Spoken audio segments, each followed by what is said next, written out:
Now from the Weather Tracker TV Storm Studios, this is your weather today. Here's Chief Meteorologist William Cole. All right, folks, here we go right out of the gate on this Friday morning. Hopefully your TGIF is starting off well, but we've got an active day of weather on the way. I'm tracking an opportunity of rain, storms, maybe some severe weather in the area. I want to catch up on those details. And then we've got a dry line moving through as well. And even though it's been gray, it's been damp, it's been humid for the last couple of days, it is going to sweep out all the moisture, and we will have a very bone dry air mass building in, possibly even some suspended dust late this afternoon, and again even an increasing opportunity of grass fires in our western counties. Very dynamic as we go through the day today, and again a lot of details we need to talk about, also including an opportunity of rain and storms to close out the weekend as well. So again, details on all that here over the next few minutes and as the hour rolls along. So 80s for daytime highs. Again, yes, it's going to be getting warm. And again, even though it's cloudy out there, we've got a 30% opportunity through about noon of scattered showers and thunderstorms here in the Metroplex.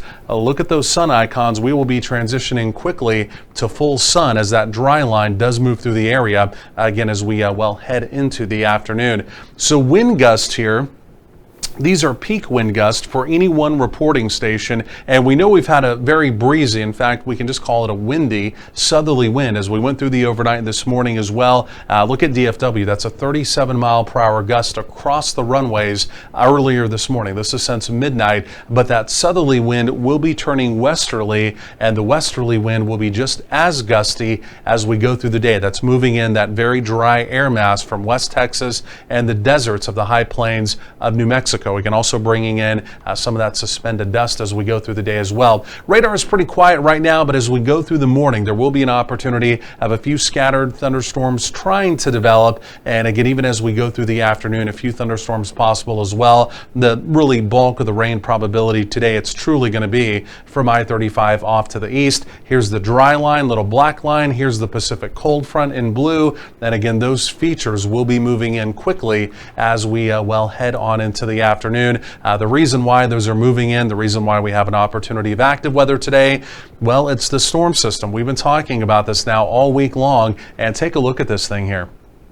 This big dip currently moving through parts of, well, the Intermountain West. Now, the good news, kind of the saving grace for us here in North Texas, from talking about a few thunderstorms, maybe some low wind, severe weather, from talking about a severe weather outbreak, is the fact that this storm system, it's now ejecting out into parts of the Central Plains. It's going to stay well to our north. And again, for us, it's just kind of a glancing blow. We don't want any severe weather. We may have a little bit today, but compared to what some other folks in the country are going to have to go through today, it's a completely different story for us. You can see a huge moderate risk hatched black off to our east of severe weather.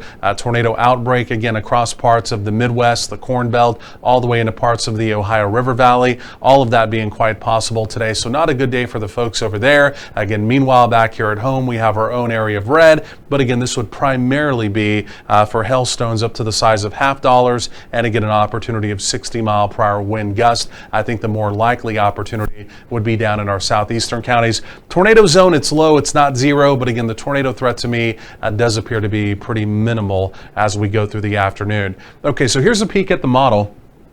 And again, you can see by late morning, it's trying to develop a few scattered showers and thunderstorms from the Metroplex even off to the east. Again, it's still only about a 30% opportunity locally, I think, right? So it's going to be pretty spotty. Not everyone's going to see it. That activity pushes off to the east. Here comes the cold front. And by late afternoon, the cold front may light up in our southeastern counties. And there may be an opportunity of severe weather down there late afternoon, early evening. And again, with that hail and wind threat I was talking about. Otherwise, we clear the skies. It's all about that westerly wind as we go through the afternoon. Again, even some suspended blowing dust building in as we will go through the day. Highs in the 80s. There is that more likely rain and storm chance this afternoon off to the east. Fire danger develops on those dry westerly winds coming in, elevated to critical out in our western counties. Please do keep that in mind. Friday evening plans look good in the Metroplex. We're dry, temperatures easing through the 60s, and again, we'll call it a fair but becoming cool evening. Overnight lows back down into the 50s. We're dry overnight, and then with plentiful sunshine heading into Saturday. Look at that. Wow, high temperatures